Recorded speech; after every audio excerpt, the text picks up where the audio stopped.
बैठे रहते हैं। और पीर वो माशाल्लाह ऐसे होते हैं कि जो औरतों को पर्दा नहीं करवाते।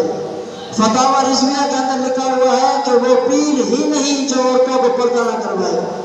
फिर आप उस पीर के पैरों के अंदर आपका बैठने का फायदा। फिर अगर किसी से पूछो तो वो कहते हैं जी हालात के मुताबिक। हालात क्या है? तुम शरीयत की बात करो।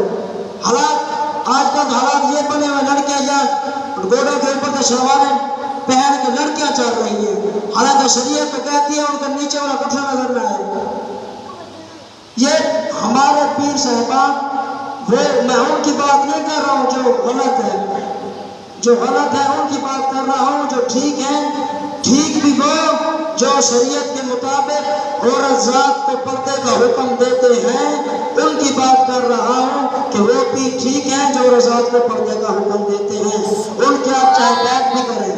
और जो औरतों को पर्दे का हुक्म नहीं देते और खुद बैठ के औरतों का दीदार करते हैं सामने बिठा के, और अपने चेलों को भी करवाते हैं दीदार साहब का औरतों का, ये शरीयत के अंदर कतई जायज नहीं है। और ये पीर साहिबान को अल्लाह तबारक व तआला हिदायत नसीब फरमाए। और आखिरी वाक़या है, उसके बाद मैं इजाज़त चाहता हूँ कि एक आदमी था और उसका एक बड़ा बाप था। अब वो जो लड़का था उसका अपना एक बेटा था। तो जो बेटा था उसने अपने बाप से कहा कि पुजान आप हर रोज बहाना कर देते हो, मेरे भी कपड़े खराब करते हो, अपने भी करते हो, आपने मुझे तंग किया हुआ है, आप यहाँ से चले जाओ, आप यहाँ से चले जाओ। अब उस बेटे ने, बाप ने क्या कहा बेटे से कि ए बेटा तो एक काम कर, अगर तू मुझसे तंग है तो मुझे खुद किसी जगह पर छोड़ कर आ जा। अब बेटे ने क्या किया, घर से एक चादर उठाई और एक गिद्दी नहीं होती वो उठाई।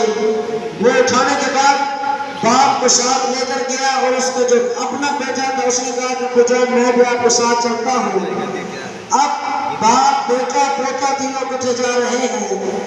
अब रास्ते का सफर करते जा रहे हैं, एक जगह पर जंगल आया तो बेटे ने जंगल के अंदर गिरा और बाप को जंगल के अंदर छोड़ दिया और नीचे रज़ाई बिछा के दे दी कि आज के बाद आपने यहाँ पे रहना है, सब कुछ खाना वगैरह कोई भी आपको दे जाएगा।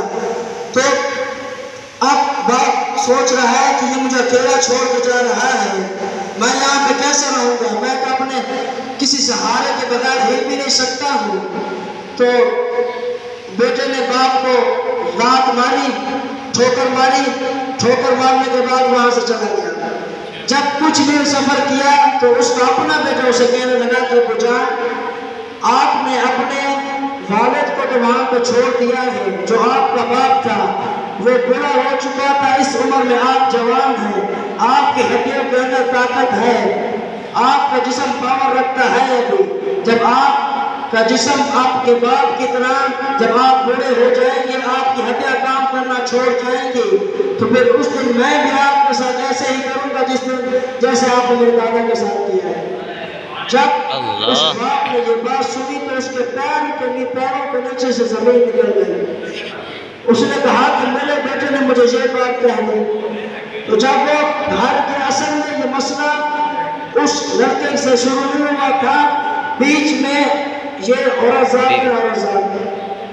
ये पूरे घर को तबाह कर देती है और पूरे घर को शहीद कर देती है। और उसने हाथ पूरे का पूरा औरत का था। उस लड़के को बहकाने वाली उसकी अपनी बीवी थी, उस लड़के को खराब करने वाली उसकी अपनी बीवी थी। उसे कहती थी कि अगर तू अपने बाप को नहीं छोड़ेगा तो मैं तुझे छोड़ के चली जाऊंगी, तेरे बाप ने हमें तंग किया हुआ